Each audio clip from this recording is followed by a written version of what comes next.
ఇటు కడప కార్పొరేషన్ ను కాపాడుకునేందుకు వైసీపీ నానా తంటాలు పడుతోంది. వైసీపీ కార్పొరేటర్లపై తెలుగుదేశం కన్నేసిన నేపథ్యంలో వారిని పార్టీ మారకుండా చూసుకునేందుకు ప్రయత్నిస్తోంది వైసీపీ. దీంతో కడప మున్సిపల్ రాజకీయం ఇప్పుడు ఆసక్తికరంగా మారింది.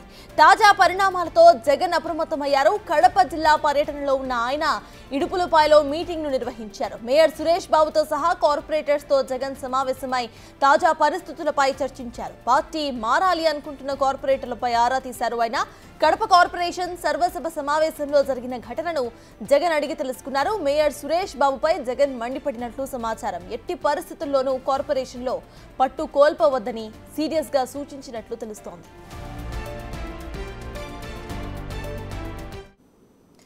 ఇదే అంశంపై పూర్తి డీటెయిల్స్ మా ప్రతినిధి మధు అందిస్తారు. మధు, చెప్పండి. ఇటు కడప కార్పొరేషన్ కాపాడుకునేందుకు డైరెక్ట్ గా వైసీపీ అధినేత జగనే ఇటు రంగంలోకి దిగినట్టు తెలుస్తోంది. అసలు అప్డేట్స్ ఏంటి?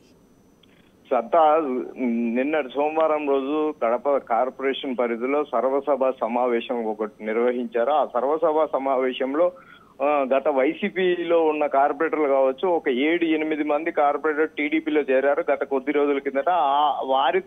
వారితో కలిసి కడప నియోజకవర్గ ఎమ్మెల్యే మాధవిరెడ్డి అఫీషియల్ మెంబర్ గా అక్కడికి కడప కార్పొరేషన్ సర్వసభ సమావేశానికి హాజరయ్యారు. ఆ హాజరయ్యే క్రమంలో అక్కడ ఎవరైతే నియోజకవర్గ ఎమ్మెల్యే మాధవిరెడ్డి ఉన్నారో మాధవిరెడ్డికి అయితే సీటు కేటాయించలేదు. ఆ సీటు కేటాయించకపోవడం పైన ఘర్షణ వాతావరణం నెలకొంది. అయితే ఉదయం 11 గంటలకు ప్రారంభమైన సభ సాయంత్రం 3:30 వరకు యాజ్ ఇట్ ఈజ్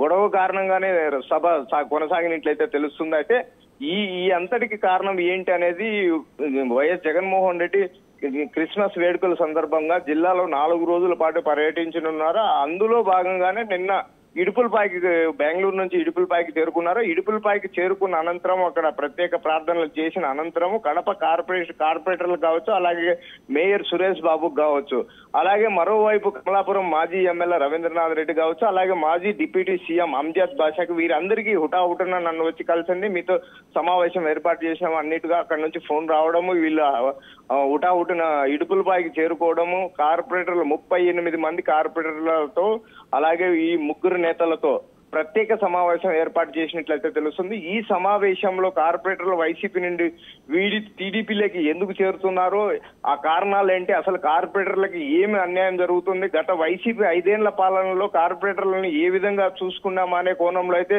విచారించినట్లయితే తెలుస్తుంది. అయితే ఈ విచారణలో భాగంగా జగన్ కి కార్పొరేటర్లు తమకు జరిగిన 5 సంవత్సరాల్లో అన్యాయాన్ని వ్యక్తపరిచినట్లయితే తెలుస్తుంది. మీకు ఎటువంటి ఇబ్బంది కలగదు, రాబోయే రోజుల్లో పార్టీని నమ్ముకొని ఉండండి, పార్టీని వీడొద్దండి, మీకు ఏ విధమైన సహకారం అయినా కావాలంటే అవినాష్ రెడ్డి దగ్గరుండి చూసుకుంటారనే కోణంలో అయితే చెప్పినట్లయితే, మరోవైపు ఈ కార్పొరేటర్లు వైసీపీ నుండి టీడీపీలోకి పోవడం పైన కొంత మేయర్ పైన ఆగ్రహం వ్యక్తం చేసినట్లయితే తెలుస్తుంది. అసలు వైసీపీని వీడి టీడీపీలోకి ఎందుకు పోవాల్సి వచ్చింది అనే కోణంలో అయితే విచారణ అయితే చేపట్టినట్టయితే తెలుస్తుంది. మరోవైపు ఈ కారణం అంతా ఏంటి, గత 5 సంవత్సరాల మన పాలనలో కార్పొరేటర్లకు ఏ విధమైన అన్యాయం జరిగింది అనే కోణంలో కూడా ఆరాధించినట్లయితే తెలుస్తుంది. కార్పొరేటర్లకు ఇచ్చే గౌరవం కూడా, కనీసం గౌరవం కూడా ఇవ్వలేదు 5 సంవత్సరాల్లో అనే విధంగా కార్పొరేటర్లు అయితే తమ ఆవేదనను జగన్ ముందు వ్యక్తపరిచినట్లయితే తెలుస్తుంది.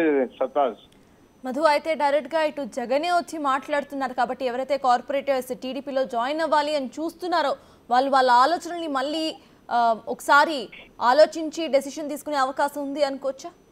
అయితే సర్సా ఇప్పుడు గత 8 మంది కార్పొరేటర్లే కాకుండా మరో 11-12 మంది సెకండ్ విడతలో మలు విడతలో కూటమి ప్రభుత్వం వైపు మొగ్గు చూపుతున్నట్లయితే తెలిసినట్లయితే సమాచారం ఉన్నట్లు జగన్మోహన్ రెడ్డి గారికి అయితే తెలిసినట్లయితే తెలిసింది. అయితే ఈ 12 మంది వెళ్లకుండా ఆపే ప్రయత్నం అయితే నిన్న గట్టిగానే చేసినట్లయితే తెలుస్తుంది. మీకు జరిగిన అన్యాయం ఏంటి, మీకు ఏం కావాలా, పార్టీ ద్వారా మీకు ఏ విధమైన అండ కావాలా, ఏ విధమైన ఏ విధంగా మిమ్మల్ని ఆదుకోవాలనే కోణంలో అయితే చర్చించినట్లయితే తెలుస్తుంది. కొంతమేర ఈ కార్పొరేటర్లు అయితే గత 5 ఏళ్ల పాలనలో మేము చాలా ఇబ్బందులకు గురైనాము, చాలా అప్పులు పాలైపోయినాము, మా బాధలు ఎవరు, మా గోడు ఎవరు పట్టించుకోలేదు అనే రీతిలో అయితే జగన్ ముందర ఆవేదన వ్యక్తం చేసినట్లయితే తెలుస్తుంది. వీరందరికీ నేనున్నాను అనే విధంగా భరోసా ఇచ్చినట్లయితే తెలుస్తుంది. అయినప్పటికీ కూడా సుముఖంగా లేనట్లయితే కొంతమంది కార్పొరేటర్లు వాళ్ళ పార్టీ వర్గాలను గుసగుసలు అయితే వినిపిస్తున్నట్లయితే తెలుస్తుంది. Right, thank you Madhu.